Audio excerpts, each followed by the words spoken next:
Hi, everybody. Hi, everyone. Hi, Sharon. Everybody, this is Rachel, Sharon. I'm Steve. Here we are in Ohio, it looks like. And boy, have we got a cool show here today. It's different. StreamYard, our platform, has added a couple of new features, one of which I don't see yet, but one of them we've been testing.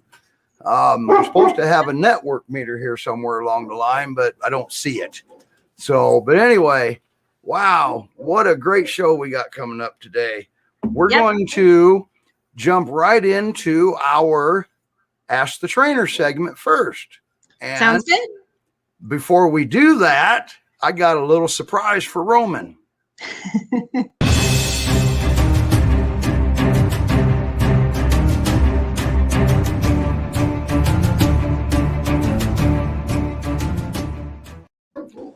What do you think? Okay, you got me there. Now, let me fix this. Now, before we get started with the questions, do you have your big screen today, Roman? My big screen. Yeah, where you know the questions on the document? No, I don't. Yeah, I will, I guess. No, I don't. Okay, I got them right here. Anyway, we have, about the new feature that StreamYard added where we can stream video right from our hard drive. I just looked at it today. I was like, okay, this is awesome. Now, I can actually do a whole class on it. Now, turn your volume up. Well, you got your headset. We have a video that came in for you. Okay? Yep. So just listen. Okay. Hi, Roman. It's Kim again from Pittsburgh. Thank you for answering my question last Saturday on the broadcast. And so I have Noah again. I did some of the things that you advised me. And so keep the leash loose. A little closer the leash. You asked for a video. So here it is. She's the one that she couldn't get the dog near the car. Good boy. Awesome. Good boy. I'm going to get weepy. Incredibly food motivated. Ooh, this is way better than he was. He at least will look at the car, and he wouldn't come. Yes, he treat. wouldn't even come Awesome. into the garage before. Noah. Good. Noah. Baby. Okay, perfect. I see what's happening here. Awesome. You just took it out of my mouth.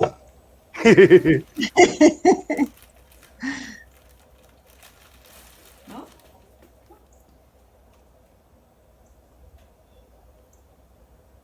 Now, if I would be a dog, question, why you're not going in first?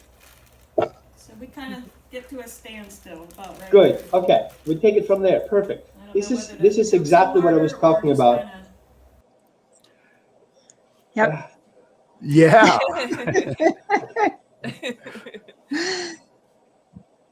So I was just before that, I did my own show, and I was sharing how is it possible to help people online.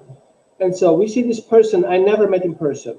I only read a question. You asked me the question, and we went through a process of identifying the situation by knowing the breed traits, understanding what the dog may struggle with, give a couple instructions, and she came so far for the dog, like, I'm not going there. Actually stays in front of the door instead of walking away and show any weird behaviors around that. Okay, right? Yeah. Oh, Roman, so yes, Barb, you are absolutely right. Today is one of my favorite days. It's National Ice Cream for Breakfast Day. So, I thought it was coffee. Okay. So our first question is actually a carryover from last week. And he is a foster for Great Pyrenees Rescue of Montana. Can I say something? Go ahead. Just because we saw the video, can we give the next instructions by any chance, or should we just wait for later? Which one now? I No, think, yeah, give the next instructions for the video. Oh, I'm sorry. Go ahead. Yeah. I'm just wondering if that would be the case, or we just done with it. Go ahead. Okay, Absolutely. good. Yeah. Let's continue with this. Can you pull up the video and hold it at the very end where she puts the treat onto the? You can scroll back and forth with the screen. So we kind of get to a standstill about Right there. Okay, hold on there. Now we have to see what the dog is struggling with. from a dog's perspective, he has to go into a thing that doesn't have an exit. Why would you go in there? Would you stick your head something you don't know if you can get out there? So the dog feels trapped. He would not go in there voluntarily. So what I would do is open all the doors, make room for the dog to go in. Okay? And then there's another problem.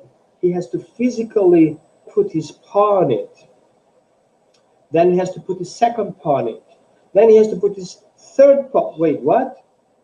He has to go further in before he actually reaches his back leg to get on that car level. So what I would do is basically put a platform on where the dog can physically go on around, la la la la la, and follow the treats in the car, like voila, here I am. I'm already half in. Make sense? So Yep. how about we introduce a ramp? A ramp that's easy. It doesn't have to go right angle to the car. It can go sideways. Where the dog goes sideways, and then he can make a left turn or a right turn, whatever the dogs prefer. So we are stuck to put the dog from left into right. Some dogs try to prefer the right into left. So we went to make that choice. So what I would do is put the ramp and then put the treat on the left and then put on the right and see which treat he prefers first, the right treat or the left treat. It's kind of like what kind of brain he uses, right? The left brain. He turns to the left, perfect. Then we put the dogs on the right side of the car, then to make him a left into the car, which is his preferred safe place to go. Make sense? And then we want to make sure that if the dog goes into the car, how will he go into and then make a turn? It's kind of like a physical. Try to do this with your hands and feet on the floor. Try to get in the car without making a step in on the side like we usually do, because dogs are human friendly. They're not dog friendly. And then you see, to get into the car, you have to lift your leg to a certain level and then get on there, and then there is a ramp in the corner. I will not be able to hold myself. It's just a miserable space to get in there. So make it go away. Bring elevation so the dog can actually physically go straight in. And if you are to that level, then let him go from the back seat, which is an open space. He can go in, he sees the windows, there are no chairs restrained there. He just literally walks in, no big deal. And then you have a hitch. You can use that hitch as a ramp, so that space elevation is not so big. You just keep the hitch attached to it as a hitch platforms, and then you teach the dog to step on the hitch, step on the stair, and it's nothing far away to get in it. Well, Susan has a question. Greg says she did a good job, and she did so far. Absolutely, yeah. You did do a great job. Yeah. Now, Susan wants to know, what about the human getting into the car first? I agree. That can happen. Okay. But still, the dog has the same problems. Even if he's attracted to the person, he's technically speaking unable to get in there, and that becomes a problem. So if we don't eliminate the hurdles for the dog to go in, we're not being able to help the dog get in at the first place. So you being in there doesn't change the problem. But good observation. I totally get it. And Sharon absolutely agrees. She says, let's sit there together without going anywhere. Yep, I agree. And go with the open doors. Yeah, she agrees with you. So, yep. Right. And then we have to teach the dog how to get out. Yeah. And then we have to have that seat. The seats are usually soft. The dog sits basically on 4 legs. Technically speaking, from an engineering perspective, on 3 legs at a time. So that seat keeps in. It's not a stable situation. So you have to create a platform for your dog to be solid, especially an older dog who has hip issues, a little bit of issues here, a little bit of issues there. It's painful to be in there. So make it comfortable and solid with no, difficulties standing on. Yeah. Yep. This was awesome. And Kim, maybe she'll send us a video next week of improvements. That'd be great. So, and this doesn't happen overnight, does it, Roman? No. Okay. I physically worked with a dog who had PTSD on getting in the car.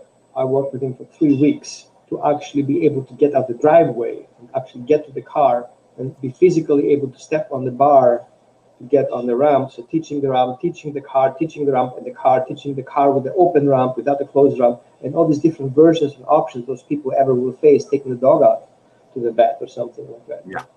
So, My gypsy girl was thrown out of a moving car, and so and that was how she ended up in rescue. And so she was terrified of the car, of being in the car, and it took a while to decondition that to give her time to feel comfortable. right. Our little Sasha over here, I was her 10th home in 10 months of her life.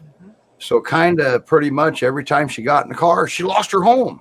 Yeah. So And how I did it with her was, well, secure attachment to me. She went right into the car. So then I started taking her everywhere just so she can come back home again. So, and it's different reasons for different dogs.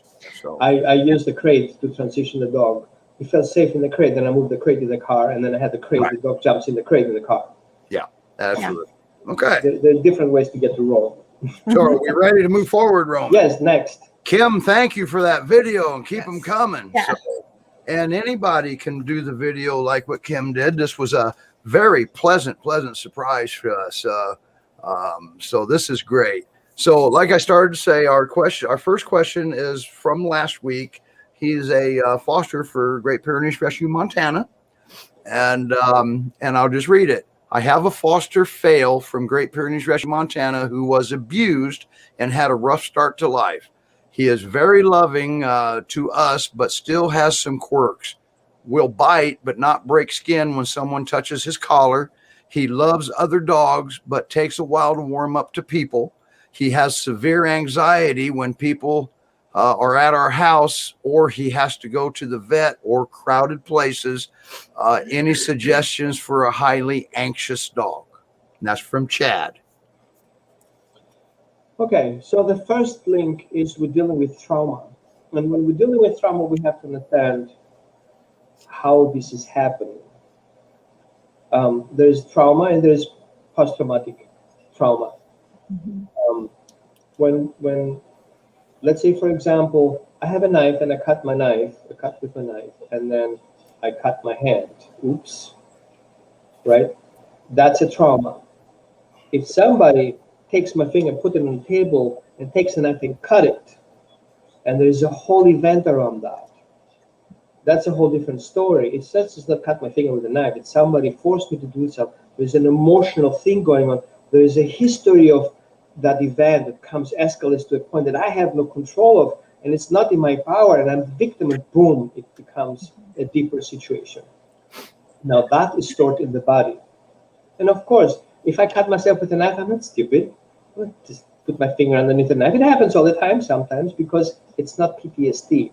Touching the knife would be a problem if I'm down that road. But now I need the knife, so I'm kind of get comfortable with it. There's a positive effect of using the knife, so I'm taking the risk, but be careful about it. So whatever that is, it's still information that I have to process. So if a dog has a post-traumatic stress disorder and the presence of a person already triggers that event of fear, then we have to desensitize all those information that are stored in the body that tells the dog, no, don't do that, right? And let me explain to you with my friend Willie. Meet Willie. He's got the wrong milk. Right? Yeah. Willie actually stepped in the coffee that I poured a couple of minutes ago. So Willie's coffee free now. So if we see the dog as a whole, we have different nervous systems that go all through the body, to the legs, to the tails. All is full of nervous systems. So these are basically an information storage. So when the dog perceives information from the brain, is being stored in the body after there's an emotional feedback. So from my observation, there are two areas the dog stores information. On the back, the information that is dangerous and information that helps the dog survive. And the front is the information that helps the dog thrive. In other words, we have a dog who is rear butt driven and front steered. So the positive information helps the dog navigate into the situation, while the back information, the trauma information, is for the dog to go or not go into that event. So sometimes you will see the dogs are sitting there with stretched back legs, try to get forward, but somebody nailed his legs down. The dog will not be able to go forward because his back information says, no. And the front says, but I'm curious. But the back says, like, no. But the front like, but if, And so this is the third factor that comes in, is the secure attachment relationship that Steve said before. That a dog starts trusting his environment to get that information and bring to the next level. Now, your dog is suffering from trusting people giving him that information. So we have to go through a process of teaching the dog that that information is not only accurate, it helps you survive. So you have several tools. You have food, you have water, you have access, you have all these natural needs of a dog that you have to offer. And the dog has to become conscious that you are the one who's offering them.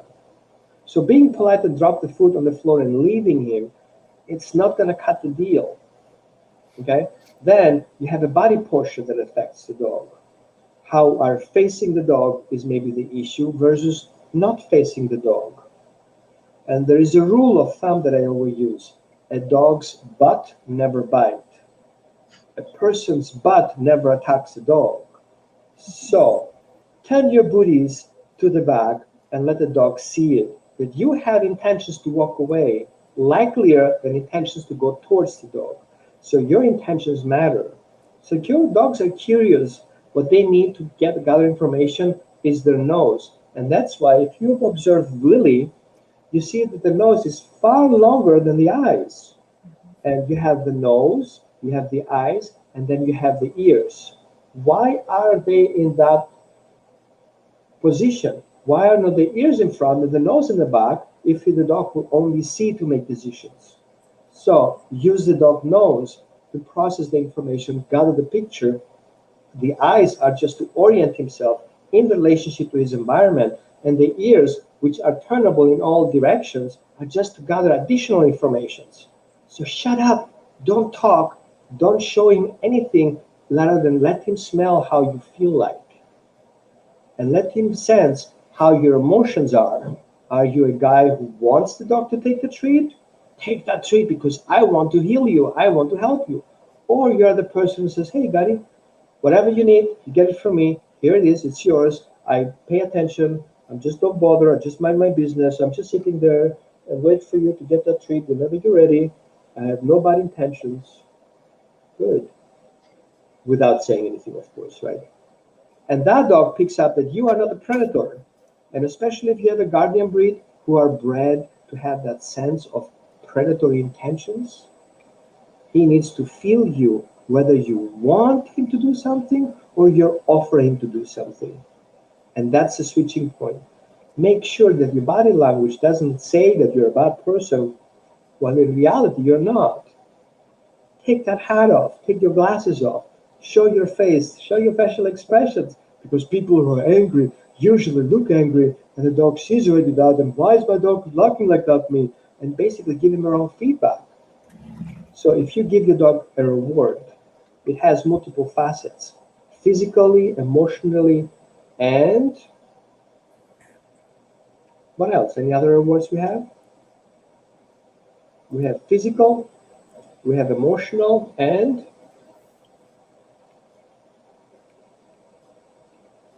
come on, guys, don't let me down now.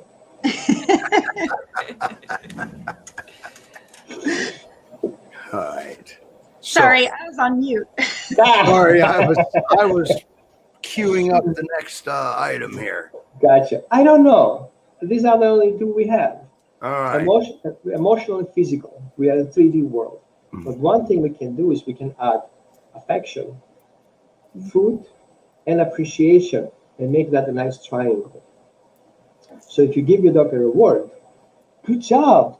It should be a facial expression, which is a marker, the word good, which is another marker, your physically affection, which is a physical reward, you have the food reward, and you have the appreciation that comes in as emotion. And that makes the dog feel good. You know, the serotonin kind of chemical stuff that goes on in the body, and we love each other like that. That is being activated. That's your ally right now, especially for a dog who's fearful. And these all chemical things are all over the Bakaduri in place. Then you have other tools. You have nutrition. Nutrition is a high tool that you have to make your dog feel good. High value nutrition where your body says, I want this. Who has that? Well, there's one guy who brings it all the time. I guess I should trust this guy. Yes. Be consistent. Make those meals, be as many as possible without having your dog free feeding. You be the provider. The dog is like, I want this guy. I need this person. Like without this person, is gonna die. Well, that must be an important person. And he respects my space and he respects my time. And if I'm worried, he gives me space. He lets me communicate. So I don't know if anybody of you has trauma. I'm one of them. I don't want you to be there. What we need, if we are in a trauma brain, we need a sense of safety. We need a sense of control. If I don't control the situation, the conversation will control me. This is how I got traumatized. So give me control. And I know there's people like, oh, don't let your dog take over. Yes, I want you to take your dog over. Let your dog control you, what you do. And let your dog control what's going to happen next. Let your dog feel in charge, because that gives him space. That gives him trust. If you give him what he needs and he can only do this and get it, why wouldn't he trust you? So if your dog shows a signal, stop doing what you do. Let your dog look back at you and then look back too. The dog looks away, you look away. All of a sudden, it's like, oh, wait a minute. He does what I do. What do I want him to do? Come closer? Do I sit? How do I feel like? What does it feel to me? So we have to observe those behaviors that the dog shows to avoid the situation. Lifting his legs, head down, tail down, all this information you don't know. You have to learn them. It's kind of going out for a date and having your partner sitting on the other table, and you don't recognize if the person sits like this or sits like this. Like there's a difference to that. You have to tune into that. And dogs, because they are emotional intelligence and because they are sentient beings, they use those emotions to exchange. So speak that freaking language. You have to read and you have to listen and stop talking a lot. Okay, I should stop talking to you. But stop talking a lot, start listening to the dog's body language and reply to his questions. Nose forward. What are you doing? What are you up to? I try to smell what your intentions are. Oh, I do my business. I'm just here having some treats. You want some? I toss it over there. Just whenever you want, you can pick it up. And your dog is like, oh, I want that treat. How do I get there? Oh, wait, you're too close. Okay, I'll move further back. Okay, now I can make another step forward. See, all of a sudden, it becomes a synchronicity. Remember that word, synchronicity, where your dog's behaviors are affected by your behaviors, and you can modify your dog's behaviors because of your behaviors, and it becomes kind of dancing. You guys know how to do waltz or polka? Like when you do things and the other person just do things because you guys do things, just automatically, that's where you're going down to. It's not about the treats, it's not about the clicker, it's not about the leash, it's not about the collar. By the way, don't touch the collar, he doesn't like it. Try to gather your dog's trust. And then you have to desensitize your hand that comes up. Whoa, that hand. Even if you deliver the treat, depends on where you deliver the treat. If that's your dog, his ears, his eyes, and you deliver the treat, where do you deliver the treat? Aversive, where your dog has to go backwards, or you want the dog to go forward and give it from a safe space? Because below is safety, above is unsafe. Above are the predators, below is safety. The little guys we usually step on, yeah, we don't need those guys, you're going to step on them. They're safe, no problem. But the big guys are above you. So don't come above, don't move over your dog. Come low. I remember it was in the winter in Austin, it was freaking cold there. I was laying on the floor in the winter, in the snow for 1.5 hours for that dog to get out of the corner. Yep. Okay, don't tell me my diarrhea after that, but by the end of the story, the dog came and smelled my butt. And guess what happens on my butt? All the trees were there because I sprinkled my treats on my butt. And that's how I grabbed the leash, and that's how we got out.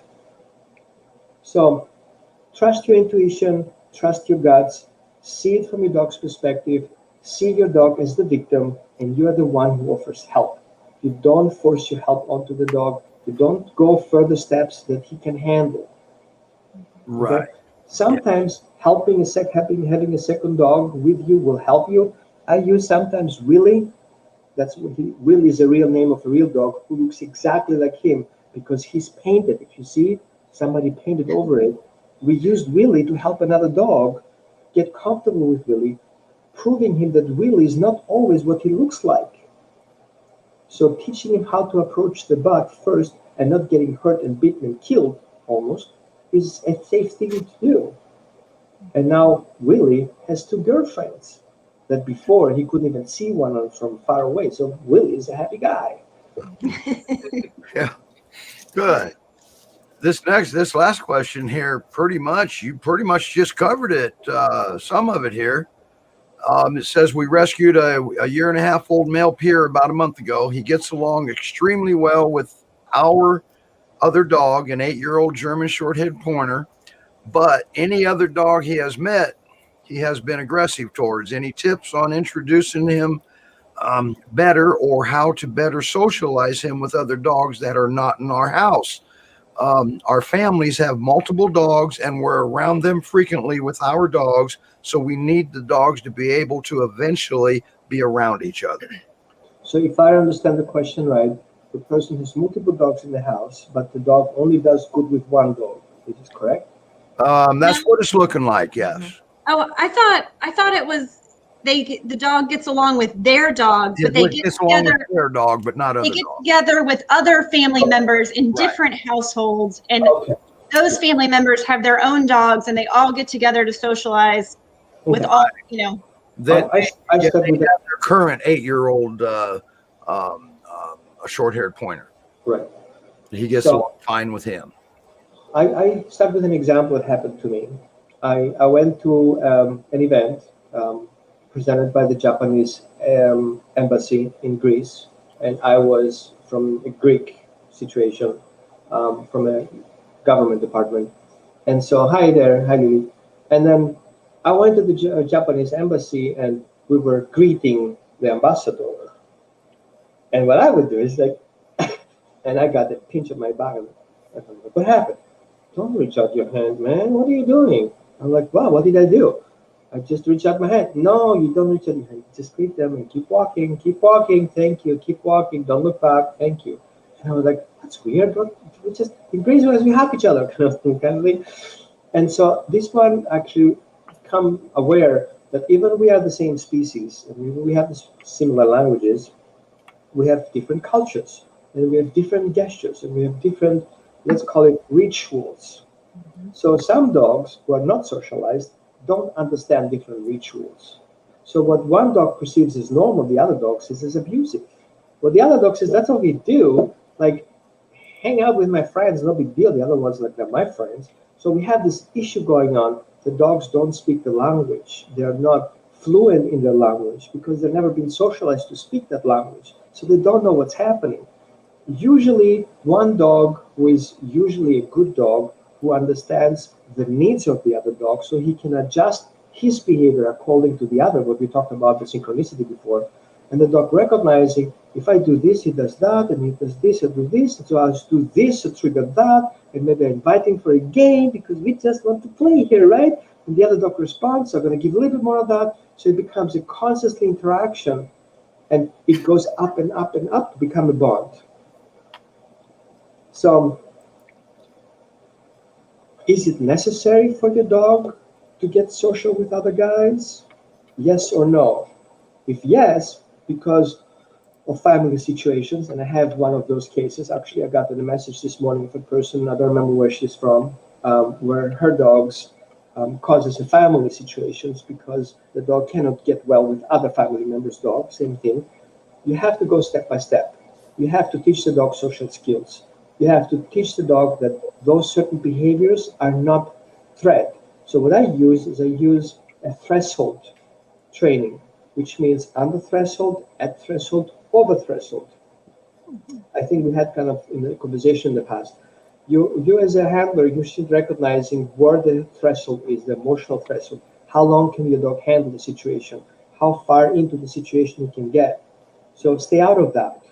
Help the dog trust you to recognize those switching points and teach the dog what to do when he gets to that point of switching from excitement into anxiety.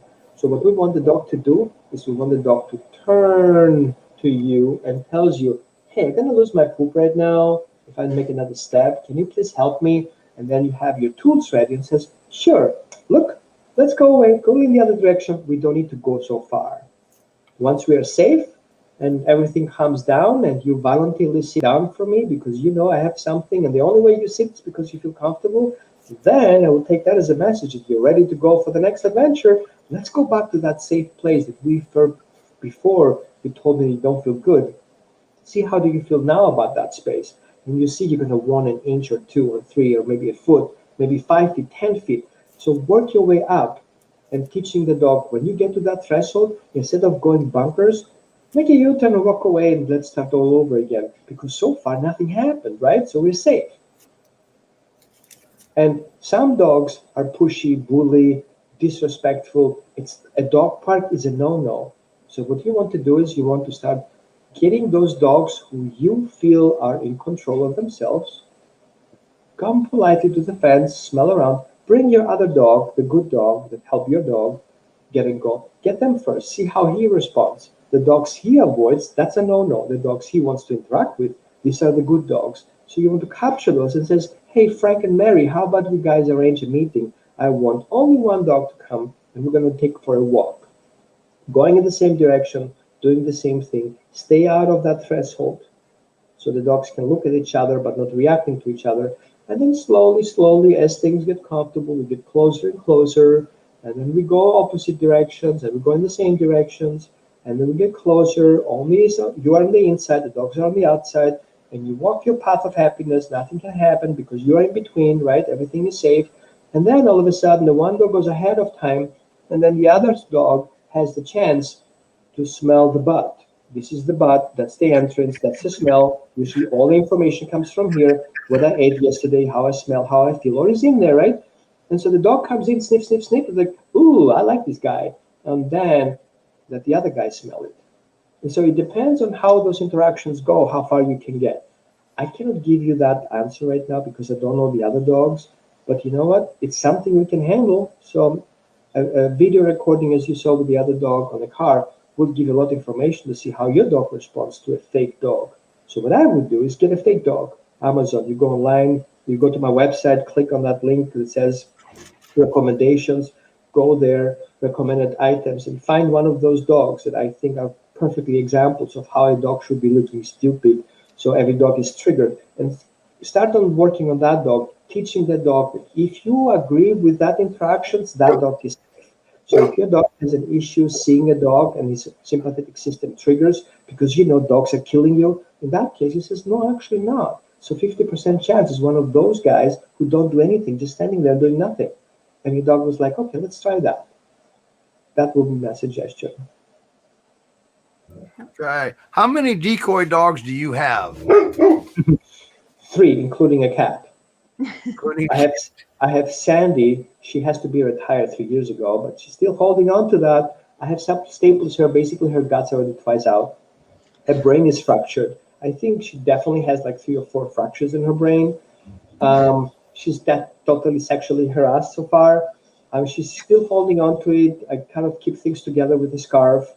But Willie is kind of the smaller guy because some dogs respond to big guys, some dogs respond to smaller guys. So Willie is my new addition, but I'm looking forward to get another Sandy. Sandy number 2. Gotcha. Yeah. Decoy dogs are good. I mean, They're good. And don't take me wrong. I know people says, well, the dog is not a real dog. The sympathetic system doesn't know that. yeah. One of these days, I want to bring that YouTube video up, that 3-minute and 38-second YouTube video up that you did of a Great Dane in Austin. Yeah. 3 minutes, 38 seconds. Save that dog's life. Yeah, that was the funny part. Not Yes. really. Because that dog is a puppy. I think it was 7 months old. He was euthanized, scheduled for euthanasia. And I was just there doing a workshop, and somebody says, hey, we have a dog in the kennel. He's about to euthanasia because his dog reacted. I was like, oh, man, I cannot adopt him. I'm full house in my RV. And I says, no big deal. Let's see if you can do something with him. And I was like, come on, man. So, yes, a decoy cat. And then I just take the chances. What do I have to lose? I got 2 decoy dogs that I had in my car with me for the workshop, set them up, and then actually observed the dog. And I was capable of seeing the only dog struggled with basically is have no clue who to trust and how to get there. He wasn't aggressive. He was just reactive. Yeah. All right, Roman, thank you. Thanks, Roman. Yes, A thank good you. session again, a good segment again, as usual. Maybe we'll get some more update videos next week. And next week, we got an exciting show. Roman's going to give his take on bonded pairs. Ooh. For Valentine's show, it's going to be about bonded pairs. Yeah, So- Steve, do you have our preview? No, I don't. Oh, okay. Darn. I can get it in a second, but Roman's going to Roman. Are you going to stay, or do you have an appointment? I have a session in 4 That's minutes. what I I thought. can stay as long as I can, but I appreciate That's why you guys. And I really touched on that video. That is a great video. Yeah, So yeah. anyway, Yeah. that's why we had Roman come up first, because he has schedule conflict, and we don't want him to be late. Roman, thank you very much. Roman. Bye-bye. Bye. All right. Okay. All right. Man, what a session. I'll be able to get I'll grab that thingy before the show's over. How's that? Okay. Sounds So- good. Now we have something special we're going to do here today. You remember that video we just showed of Kim with her dog? That was a surprise. We weren't expecting that one, and Yeah. it was very nice. We encourage that. Now our feature dog, his foster mom couldn't be here today. She's in law enforcement and she's at work today. So yay, Angelique. So we're going to feature the dog without her. Life goes on, right? Yep. Everybody, I want you to meet Ghost as soon as I guess we don't really need Roman's banner up right now, do we? No, we take that down. Nah, not really. But we're going to bring Ghost up, and Sharon doesn't know a whole lot about him. Sharon's been really busy this week with her job, but we can also talk over top of this. So there he is. Oh. This young man is 1.5 years old. Okay. He came up out of the South and by a lady that actually adopted him, and she had 2 younger children, and this just wasn't working out. Okay. So she asked us, she wanted to show us the curl in his tail. Oh, he's got a cute. Oh, look. And look at this. Okay. This is just, I can even check out this feature. I can pause it. You know, Very cool. This is a really cool feature. This is his foster brother. But so he came up out of the South and he was in pretty bad shape. And so she asked us if we could help. And naturally, we do everything we can to help.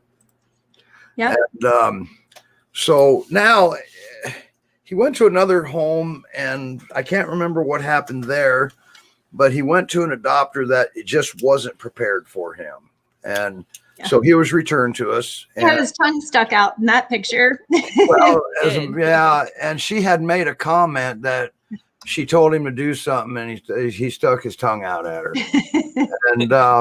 And you'll see what it is right after this. And this has got audio. Hi everybody, we're back with Ghost again.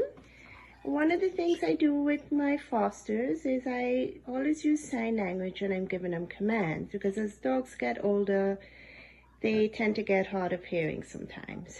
So he's already in the sitting position, and he actually went down into the down position because he's very smart, he's very active, and he's just an overall good boy.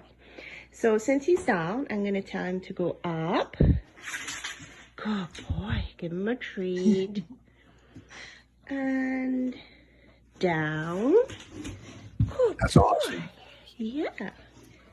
He's very smart. And up. Good boy. So just another little technique and idea. Like I said, as they get older, it does help. And Ghost is just a very intelligent dog that's willing to learn. And he's very interactive. Have a great day. Bye. Now, how cool is that now? Okay. So I call those doggy push-ups. Yes, doggy Um, push-ups. You know, we call them doggy push-ups here, and we'll have our dogs do that, you know, to get their little workout in for the day. So nationalpeer.org is where you go for Ghost. He's 100 and I think she's told me he was 110 pounds. Let me go take a look, see here real quick. And because I asked her last night. He looks bigger than he looks smaller than, you know, I guess he actually is then if he's 110 pounds. Yeah, that's what it says. She says she thinks he's a year and a half and he's about 110 pounds. And she doesn't have a whole lot of information on him because she prefers to start from scratch. Yeah. That's just how she is. And now he's getting his loving. And I had muted the audio because we don't need to hear her goo talking to him. She doesn't do that. I'm kidding, okay? I do that. Well, so do I, and so does everybody. And little bit right here loves that.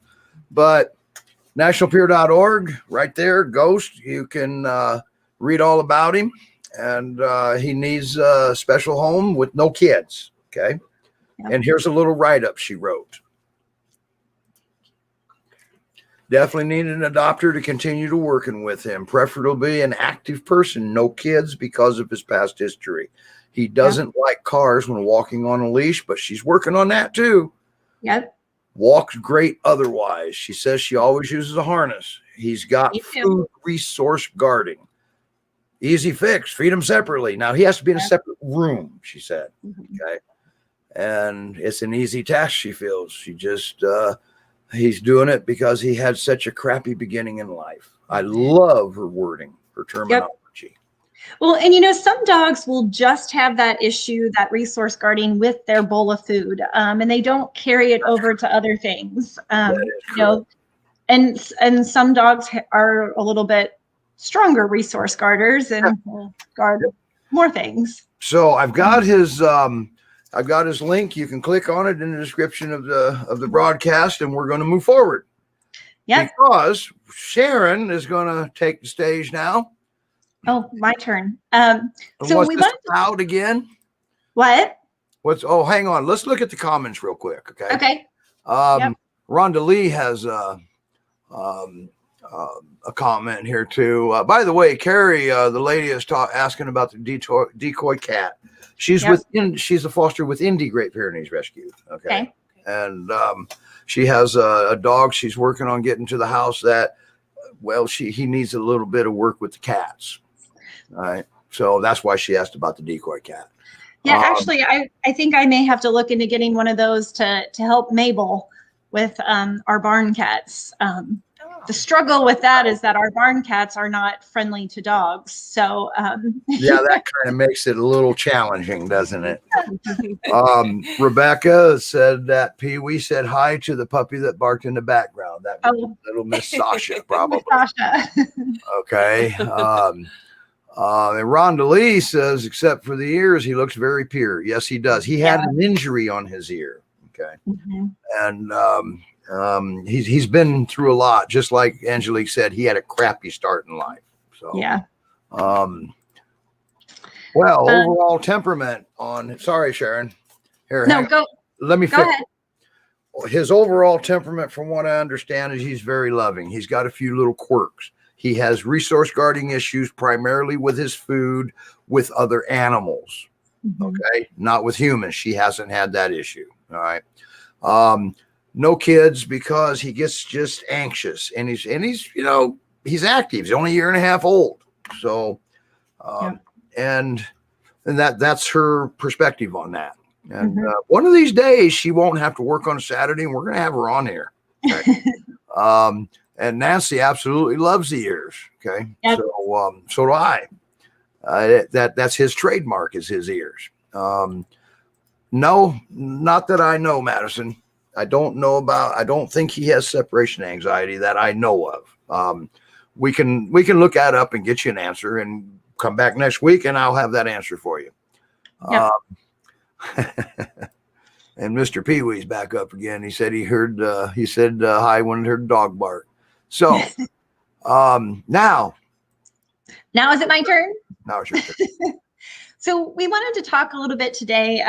Sometimes we mention, enriching your dog or doing dog enrichment activities. And I just wanted to, I think we're going to do little segments, each Excuse me week. a second. Just a second. I see something cute going on. Rachel, here you come. Okay. Oh, I can't see it. Sorry. You can't see it? No. Bummer for you. Yeah. Why Sorry. can't you see it? I guess I missed it. Sorry. How about that?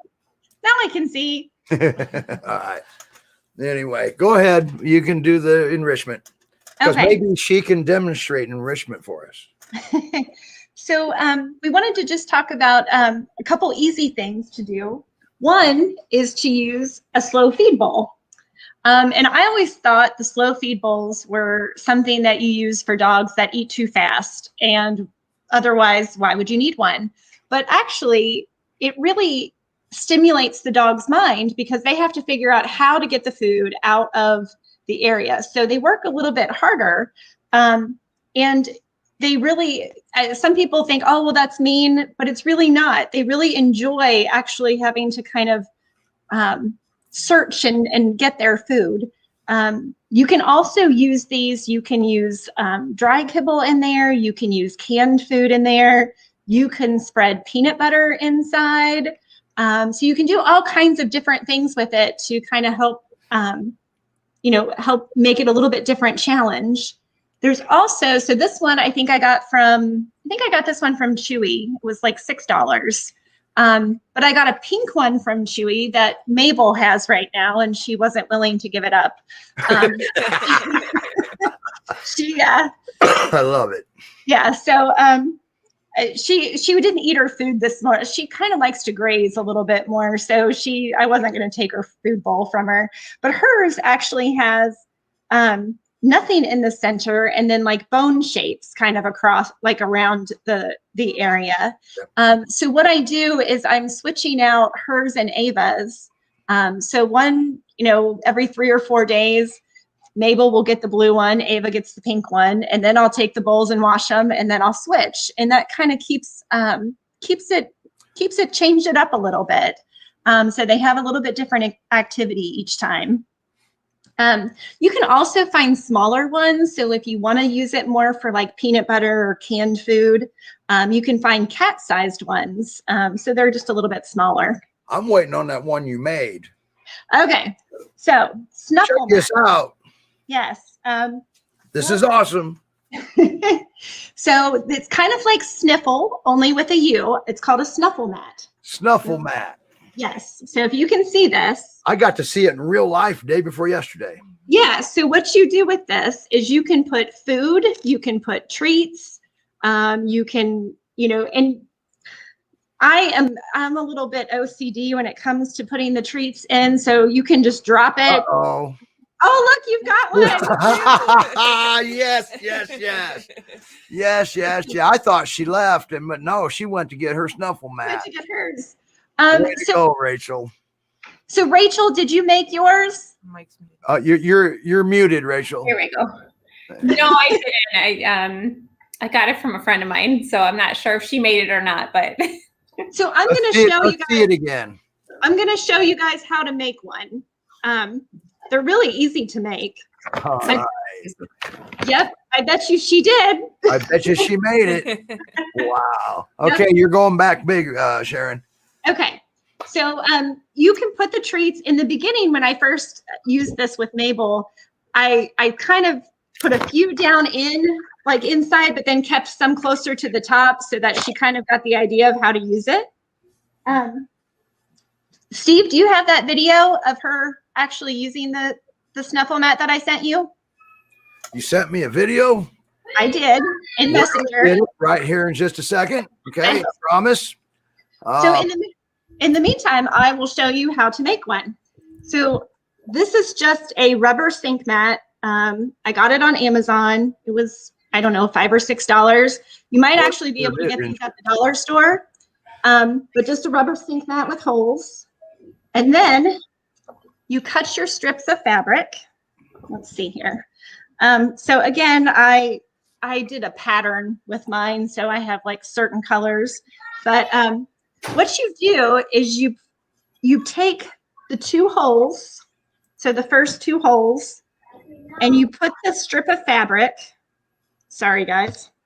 See if I can do it this way. Poke the strip through. Oh, there's Mabel. That's Mabel using the snuffle mat. Oh, and you can see her pink slow feed bowl there as well. Do I need to take this video down while you finish telling them this? Yes, if you don't mind. Yeah, I don't mind.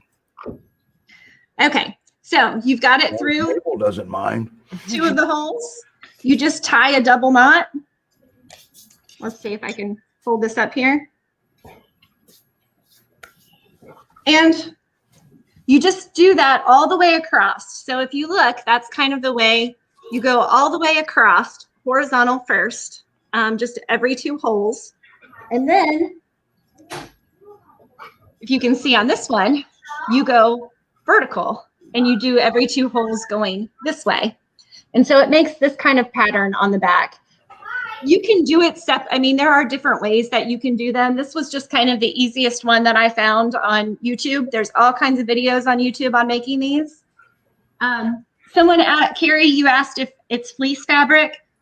I did use fleece fabric. You can actually use, if you have old flannel sheets, if you have old bath towels, any kind of thicker fabric, you can cut into strips and use that instead. I made the dog's blankets, the fleece tie blankets for Christmas. And so I just bought extra fabric and that's what I used. So they have matching blankets and snuffle mats. Okay, yes. Yes. So, yeah, because I'm sure the dogs might, they really care about that. But the strips, you can do them different lengths. I think these are about 8 to 10 inches. And because I am not a crafter, I don't do a lot of that stuff. What I did was I used a piece of cardboard and I cut it. They're 1 inch wide and 8 to 10 inches long. And I just cut out like a cardboard template. And then I held it on my fleece fabric and I cut around the template and I just went down. And I did it that way. Some people actually measure their fabric and draw it off and they cut it that way. I used the template. Now can I play her meeting out of the, oh, wait a minute. Another question. How wide are the strips? They're 1 inch wide. You can do, I mean, if the holes, if you happen to get one where the holes are bigger, you can do a little bit wider. But I think the inch really seems to work well. Okay. All right. So here we go. This is just a short video. It's almost over. She has to earn the food. She does. But she really likes it. I took this today, and when she went into her room, she was looking for it, and she looked back at me like, "Why are you taking my toy?" Aww. This one here needs one, huh? Yes. Yeah. Yeah. Leo is coming over to inspect it as well. Yeah, I see that. Yeah. So, oh, wait a minute. There must be a part 2 to that, or part 1 to that question. a rotary cutter, talking about cutting. Yes, I used an old pair of scissors that took a lot longer to cut through the fleece. You can use it for both, Nancy. You can use it for feeding. You can put their food in there, the kibble, and let them kind of hunt and search for it. Or you can use it for treats. So you can do both. Yeah. We want to let everybody know Nancy. She's just, she has been here since the beginning watching our show. Yeah. We're going to have to invite her on here to say hi to everybody. You know that? Yes, we will. Yeah. And these are actually nice things. Like if you are a crafty person or you're somebody that likes to do stuff like this, I made them sitting watching TV. So sorry, cute. you're getting small, Sharon. I told We you. have a live demonstration. Uh-huh. This is awesome. And you know, Rachel, that the best part about this is we didn't plan this. No. Rachel didn't know we were doing this. Just No. out of curiosity, who is that? This is Ollie. That is Ollie. Okay. Nationalpeer.org. Ollie's available. And by the way, on the 20th, mark your calendars. We're going to feature Ollie again. He is so cute. February 20th is Ollie Day. Yeah, I think he likes his snuffle mat. I think you might be right. Wow, this is amazing. Thank you for coming on, Rachel. Of course. Yeah, that's great. Ollie got his airtime, didn't he? Kind of forcing her airtime here. Yeah. All right. Leo's also checking it out. They're a great thing to donate to shelters. You can donate them here.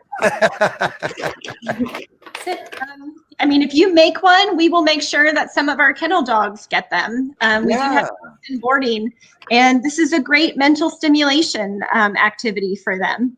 Yep, there you go. And yeah, if you want to make them, we do have dogs in boarding, and that would be great, wouldn't it? Man, if we still had a kennel. Huh?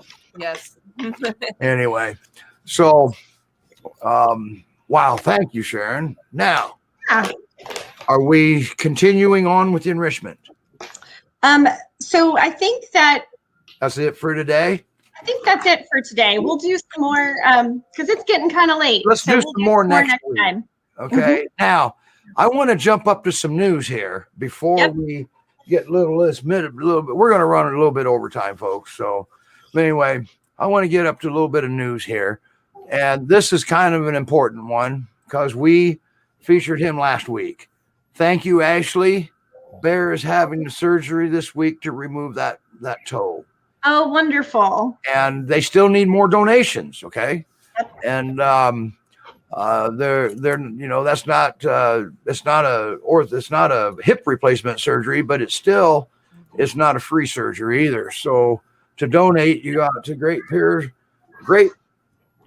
Rescue mt.rescuegroups.org, and there is ways to help, and you click on donate.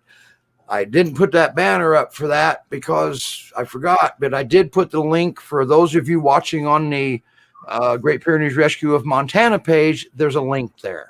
Okay, I put it there. We had a couple other questions. Can you wash them? You can, Nancy. I use a rubber sink mat, and that's washable. You can throw them in the washing machine.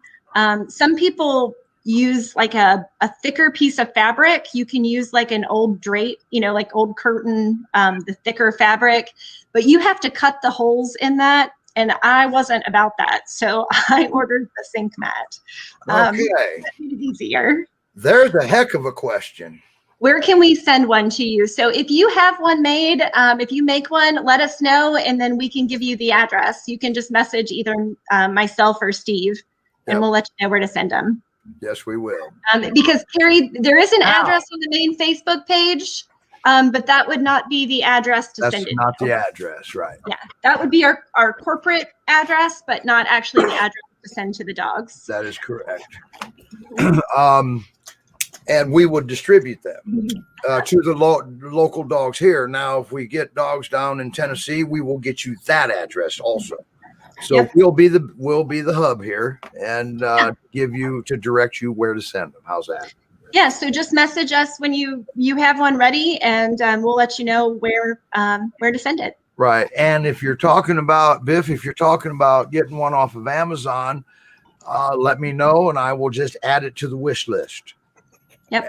You can buy them. I should have said that. You can buy them. You can actually buy them on Etsy. They sell them on Etsy. They sell them on Amazon. Right. And a matter of fact, I will add it to the wish list. All right. So, if you order it off our wish list, it direct comes to me right here, and I distribute it accordingly. All right. And I think that we could probably add some slow feed bowls as well on the wish list. Yeah. Just like what you have there. You have to send me the link for that one. That was a good one. I just got to see that in real life. Yeah. The nice part about those is, again, for the dogs at the kennel, they're really beneficial. Yes. They kind of just help stimulate the mind and keep them busy. Your dogs that are in boarding. That is correct. And also, if you have a dog that likes to flip over their bowl, it stops that. Oh, nice. Oh, wow. Because Mabel, that was the first thing she would do is she would walk in her stall and I'd hear clink and she would take her paw and whack it on the bowl and her food would flip everywhere. Awesome. She doesn't do that with the slow feed bowl. Well, I'll be darned. Excuse Now- me just a minute. What's that? I said I have to go let a dog in real quick. Okay, well, we're gonna go and do something here then. We're in overtime, but we don't want Sasha to miss out, right? Yep. So Rachel's gonna leave unless you want to do it right now. You want to do it as planned? Sure. All right. We set up a special camera for Little Miss Little Bit, right? So what I was going to do was bring myself down off the show and get it set up over to her, but Sharon left to let a dog in. So here's our little Miss Sasha. And she's that little girl was born 9/9 of 19. Oh, you're not going to be able to hear Rachel now because Mike way over here. So Sasha was born 9/9 of 19. And whoops. We don't want to lose the other Rachel. Okay. We got Sharon back. Yep. Sorry, guys. Yeah. And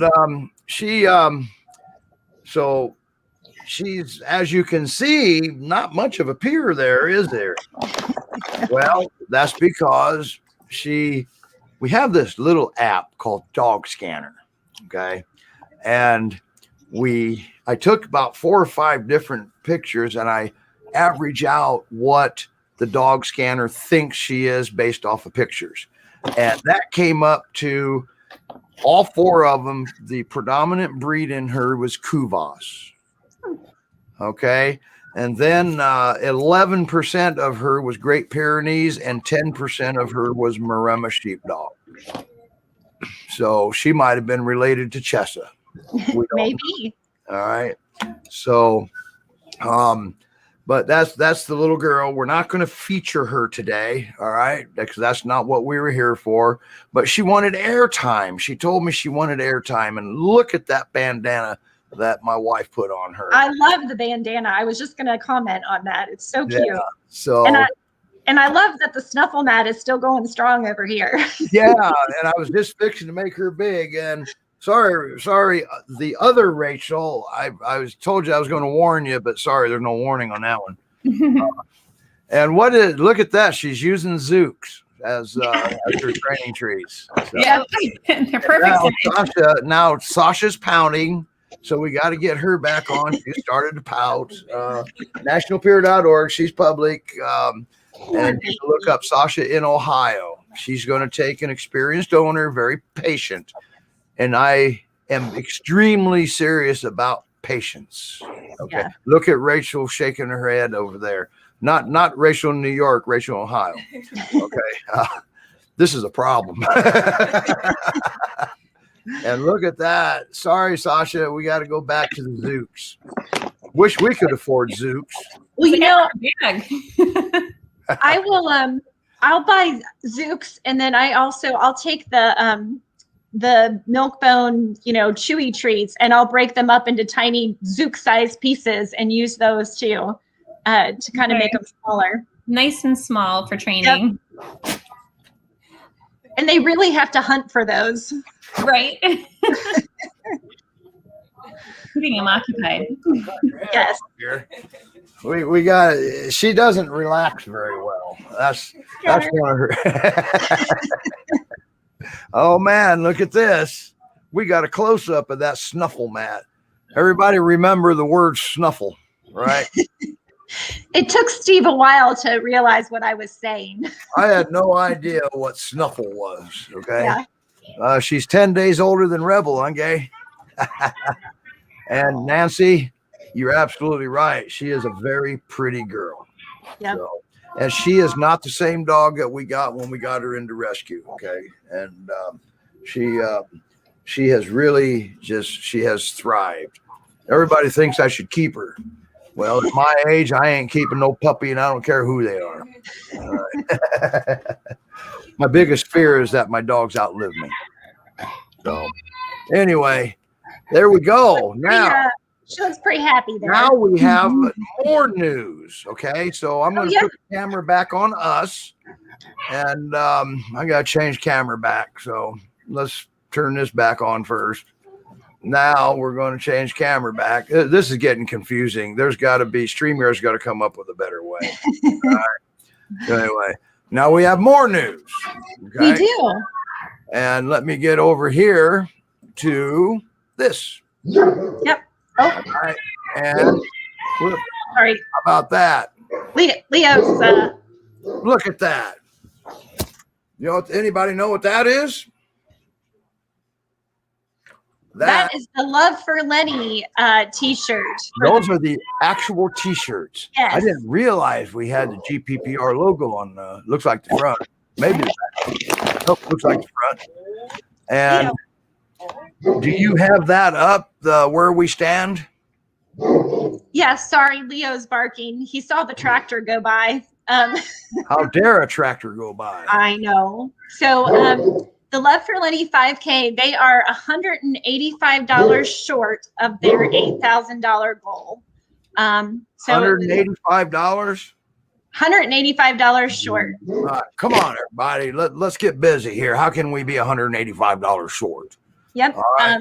We've got a week, guys. There's a week to register to get your and you want to get a great t-shirt. I've registered. I'm ready for my t-shirt, ready to do my 5K.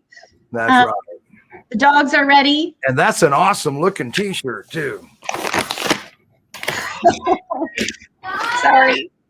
Oh, what Sophie here? and Mr. Pee-wee are on alert and have the barking dogs back. Leo appreciates that. Yeah, that's good. And I think Ollie might too. Boy, Ollie sure is a good looking dog. Boy, I can't wait till the 20th. Boy, you guys got to make sure you're here for the 20th because Ollie is going to be our feature dog.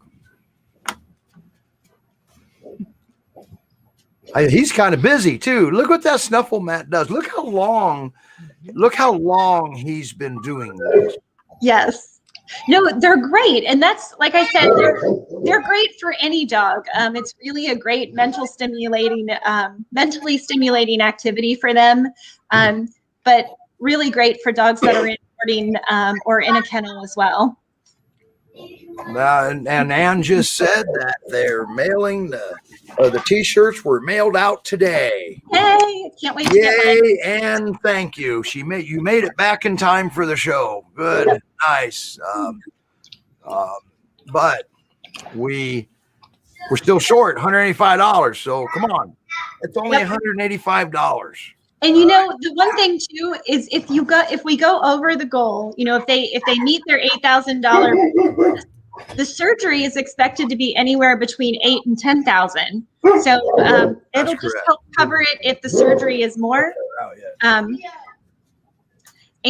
you know, and if there is an overage, that money will just go to help a future dog. So you know, the donations will certainly go to a good cause.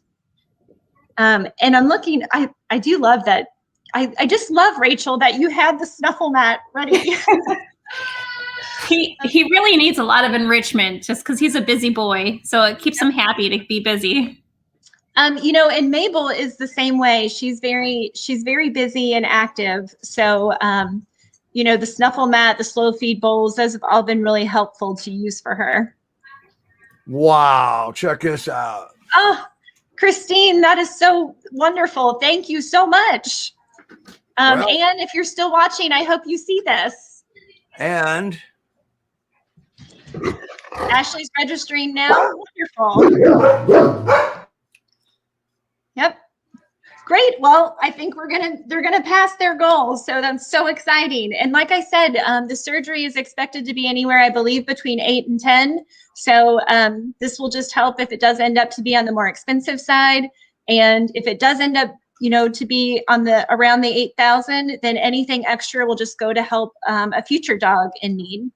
Right. Now, I would like to address this. I saw this comment come in a little bit earlier. Yep.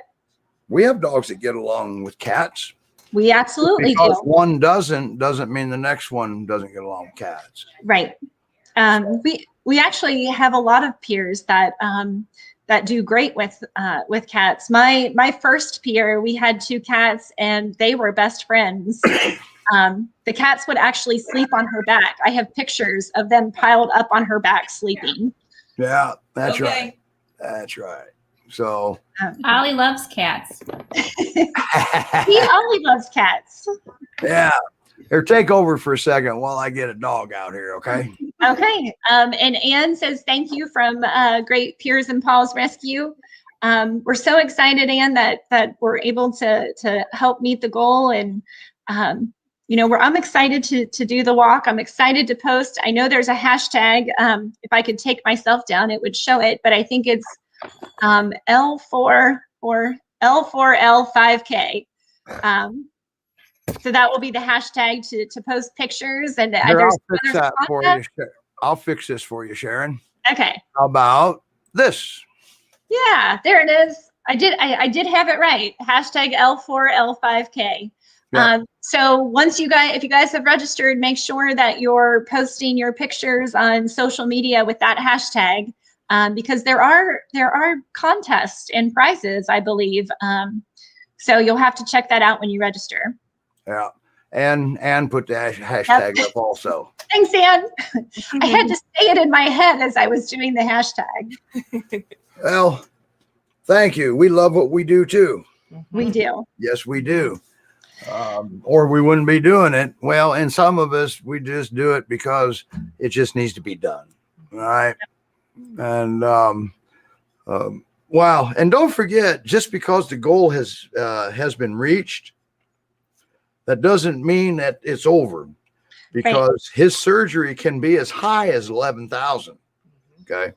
That's what we were talking about earlier. And oh, Carrie, that's awesome. Carrie's registering now. And she gets her weather in Indiana, and then she sends it to us. Thanks, Carrie. But thank you for registering for Lenny. Lenny, he's well worth it. Look at that boy. I know. He's had such a rough start. Yeah, and for those of you that don't remember, Lenny was shot in the face. Mm-hmm. And that's what happened to him. So and there's Ollie, and well, there's Rachel. Hi, Rachel again. There's Ollie. All right, everybody, we're 12 minutes overtime, so we're going to call it a day, I think. And we had a great show today, I think. Yes. Yeah. And I had a lot of fun, And Rachel, I'm so glad that you were able, and you and Ollie were able to demonstrate the snuffle mat in real life. We really try to do a lot of enrichment activities. So when I learned about these, I was like, he needs that. So a friend of mine was able to give me one, and it was a nice blessing to have. Yeah, they're great. So would you have? Looks like you have a guest. Would you have made one if you didn't have one based off of what Sharon had just done? Are you handy like that to have around? You're muted, by the way. Sorry, sorry, I couldn't hear what your question was. Oh, I said, would you have made one if you did? Oh, I probably would have, but my it's just easier when someone else does it for me. I've got a bunch. Yeah, I like it when somebody else does it for me. Yeah, it makes it very nice. Next week is our Valentine's show. Yep. Bonded pairs. All right. Great Piers and Paws Rescue's working on their bonded pairs. We're working on our bonded pairs, and I didn't get that downloaded, so I can't show the picture. Well, it'll be a fun show, and hey, everybody, stay warm this week. It's going to be cold, I think, pretty much everywhere. So everyone bundle up and stay warm. Yeah, hang on a second here. I can show this. Maybe if I can find it. Yeah, it's okay. It'll be a surprise for next week. Yeah, it'll be a surprise for next week because I'm not sure it was made to be shown yet. All right, everybody. See y'all next week with the bonded pairs. And then on the 20th is Ollie. All right. You'll get to see this cute guy again. All right. Leo says goodbye. Bye, everybody. Bye. All right.